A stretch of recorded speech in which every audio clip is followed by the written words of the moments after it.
On Friday, all eyes are going to be on Wyoming. Not for the skiing or the hiking or that old faithful geyser that we often tend to forget is sitting on top of a super volcano that can erupt and destroy us all in the Western world at any given time. No, but rather the Jackson Hole Symposium, which is one of, if not the most influential economic conferences of the year. And this year in particular, there is a lot to watch for. Hey guys, welcome back to the show. Should have mentioned this earlier, but this is a video episode. So if you're watching on Spotify, you can see me. If you see this on YouTube, that's the reason it's on YouTube. And for some reason, I'm holding a small soccer ball because I pick things up to fidget with while I record. Anyway, today we are going to break down what is happening at the Jackson Hole Economic Policy Symposium. And if you've been following the markets, you know that this is a very important event. It is a policy meeting where economic history has been made in the past and perhaps in the future. And perhaps the future of our monetary policy here in the US is going to be hinted at or maybe even outright announced. Now, let's get started. For you guys who are like me, they're not economic experts and just traders that are good on charts that want to know more about economics and the different events that make the market move, because it is important. It's not necessary, but it is important to understand. After all, the more knowledge you have to a certain degree, the bigger it can help your edge be in the markets, whether you're an investor or a trader. So back to the basics. I'm going to put this ball down first because I feel like I'm just holding it in front of my face the whole time. That's not a good spot to put it, Akil. There we go. Don't spill the water. So what is this important symposium and why does it matter? Well, the Jackson Hole Symposium is a symposium, right? Hosted every year by the Federal Reserve Bank of, I believe it's Kansas City. And what it does is it brings together roughly 120 heavy hitters, right? So not boxers or UFC fighters, but like central bankers from around the world, important academic people, and top government officials, right? Not me, I'm not a heavy hitter, just an average trader, but yeah, those type of people. Anyway, the focus of the conference isn't necessarily about dealing with the shorter term issues. Rather, it's about finding long-term solutions to the economic challenges or the economic problems that we're dealing with across the world. And often it's been like traditionally a place where the US Fed Chair, both past and probably present, unveils some type of significant change in monetary policy. This year's theme, for those who are interested, and I have it written down because there's no way I can remember this, is, where is it at? Labor markets in transition, demographics, productivity, and macroeconomic policy. And for those of you with brains like Akil, which prefer the simple, that pretty much means like they're going to have discussions on how the aging workforce, how changes in technology and productivity shifts are reshaping the labor market and the economy. Now, the big headline is going to be the US Fed Chair Jerome Powell's speech, which is scheduled for Friday at 10 a.m., I believe. And Powell's remarks are being described as a, quote, make or break moment for the central bank's dovish wing. So here's the deal in the brief recap. The markets are already leaning heavily towards expected rate cuts here in the US. As I mentioned in this past week's Trading Edge video, prior to inflation-based numbers, there was pretty much a general consensus that we were going to cut in September. And I can't believe I nailed that word on the first try. Wow. And then after kind of some mixed results with the PPI and the CPI, that number shifted from pretty much 100% down to about 85%. That being said, 85 or 84% is still a very high number. So there is a very good likelihood that the US is going to cut their interest rates in September. I believe that date is going to be the 17th, but always check me on those type of things. Also, and not to get too ahead of myself, but we know that the market focuses on future guidance, so things that are happening in the future. We saw that with the recent RBNZ interest rate cut, where they went from 3.25 to 3, but they were a few members that voted for a 50 basis point cut instead of a 25, and then other members said we need to keep doing even more and blah, blah, blah like that. It's still banked in or thought of that we're going to see 2 more rate cuts for the US before the end of the calendar year. So that would be October and December, I believe. So what the markets are looking for on this Friday speech are for Powell's tone, right? Tone, the way he says stuff, because all know they say their political stuff that means nothing, but the way he says it, they're looking for that to either reinforce this narrative, meaning that it agrees with what the market already thinks is going to happen, or slam the brakes on it. And that would be a big deviation from the expectation, and that would cause the market to go bonkers, in my opinion. Now, although that's the most popular agenda item, and I'm sure that's the thing that will catch the most headlines as you read about it the day afterwards, what if I told you there is something potentially bigger lurking beneath the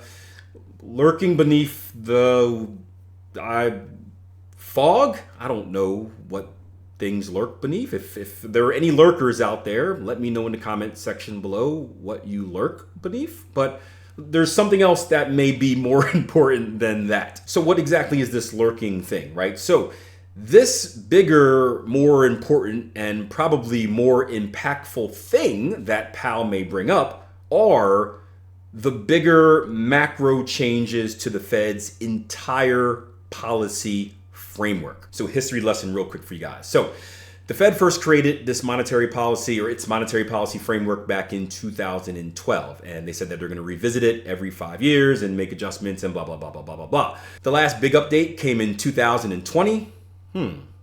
What happened in 2020? Can't put my finger on it. But anyway, whatever happened during that year, that was the year where they introduced something called an average inflation targeting. So in general, the Fed has a 2% target line for inflation. If you've read anything about any of the numbers, you'll always hear that they're seeing how much above or below that level it's at. And with this strategy, the average inflation targeting, what they were saying is that if inflation runs low, so below that 2% line for a while, then the Fed would allow it or tolerate it being above that 2% inflation line target level for a while as well, because it all evens itself out, right? It's the average, which I guess makes sense because it's in the name. And for a lot of people, it did sound fine in theory until inflation actually did run hot, and suddenly letting it run higher became a massive problem. So I forgot who said this, but someone made a great analogy. It was like, imagine rushing your kid to the hospital because they have a fever of 110. 110 Fahrenheit, that would be, I think, 43 degrees Celsius for you weirdos that use that. Yeah, I'm talking about you guys in the European Union and Canada and Australia and New Zealand and Africa and Asia and South America and most of the world. Yeah, you guys that use that weird form of measuring temperature. Anyway, back to the point. Imagine me rushing my kid to the hospital because he had a fever of 110, and then the doctor sending him back and saying like, well, for the last 2 weeks, he was running a little bit below 98. So, it'll even itself out. Just go home. But it's like, wait, no, that makes no sense, right? He's in trouble now. Why are we basing what he was doing 2 weeks ago off of the immediate danger? So that's kind of the similar thought process of the average inflation targeting thing. Now, perhaps Powell heard the same analogy because the rumor is he may now announce on Friday that the Fed is abandoning this approach altogether and returning to that strict 2% inflation guideline. And that type of shift would not just affect the next few weeks and months, but that could shape monetary policy for the next 5 years, certainly, but even the next decade. So just to put this back into a nice little tidy bundle, although what's going to grab most of the headlines and the attention is going to be what Powell has to say about future monetary policy, specifically what we're going to do in September. Is he going to slam the brakes on it and say, no, not going to happen? Is he going to dance around it? Is he going to give any hints that it's going to happen? That's what the market cares about right now. But what might be more important to that is Powell doing something that solidifies his legacy. As we mentioned in previous Trading Coach podcast episodes, he's done in May, right? Not only is he done in May, but if you do believe in this shadow Fed type of thing, Trump is going to insert, or may already have 2 inserts in or on the FOMC that may try to put dirt on Powell's name or tarnish his legacy. And who really wants to be defined by that? By making a change back to or away from the average target inflation, whatever I called it, and to the strict 2% guideline, he can pretty much define what his legacy is remembered by and maybe make up for some of the stuff that he did in the past to get himself in this situation in the first place. So really he has a choice here. Is he going to be the Fed chair who leaned dovish during growth, or is he going to be the Fed chair who re-anchored inflation credibility for the bigger picture? Either way, what happens at Jackson Hole this week and specifically on Friday is going to ripple through the global markets for years to come. So I hope you guys enjoyed the show. If you want to learn more about that shadow Fed thing I mentioned, go back and listen to the Trading Coach Podcast, episode 1194. And also make sure you take the 10 episode challenge, meaning go back through the thousands of episodes, find 10 that have a title that appeal to you, something that sounds interesting, or close your eyes and spin the mouse and just pick a random one. But I hope you enjoyed the show. If you do, please become a follower. Literally hit that follow button wherever you're listening to this show at. And until next time, plan your trade your plan. For you guys on YouTube, make sure you check out the channel. There's lots of good trading content on here, updated daily. It's a great source for you to learn, and it's free because that's how I get down. All right, see ya.